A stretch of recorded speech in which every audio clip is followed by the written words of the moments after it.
was a crisp evening in Whiskerwood, the sort of evening where every shadow seemed to have its own secret. Sir Puffles, in his usual elegant attire, was taking a leisurely stroll past the local market when he spotted a most curious sight. A rather flustered-looking fellow plushie, none other than P. Diddlesworth, sneaking out the back door. Behind him, a rattling cart heaving with, of all things, bottles of baby oil. Sir Puffles cleared his throat softly. Ahem, Mr. Diddlesworth, I believe you've found yourself in quite the slippery situation. Diddlesworth froze, his button eyes widening as he tried to muster a grin. Ah, Sir Puffles, fancy seeing you here.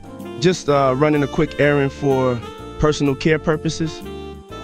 Sir Puffles gave a gentle nod, a knowing glint in his eye.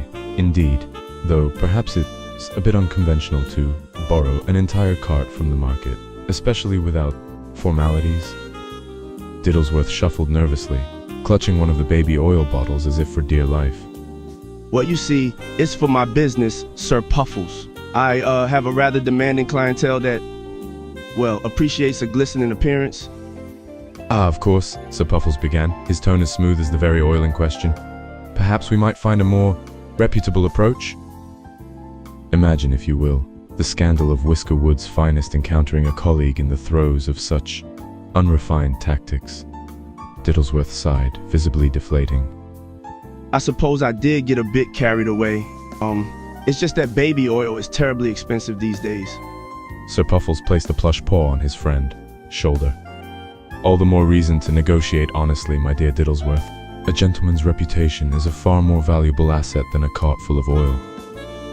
With a reluctant nod, Diddlesworth abandoned the cart and straightened his shabby bow tie.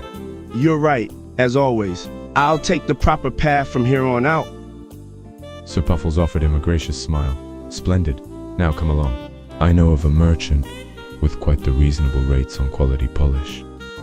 And with that, they departed, Sir Puffles leading Diddlesworth away from his slippery scheme and back toward a life of refined decorum, one thoughtful step at a time.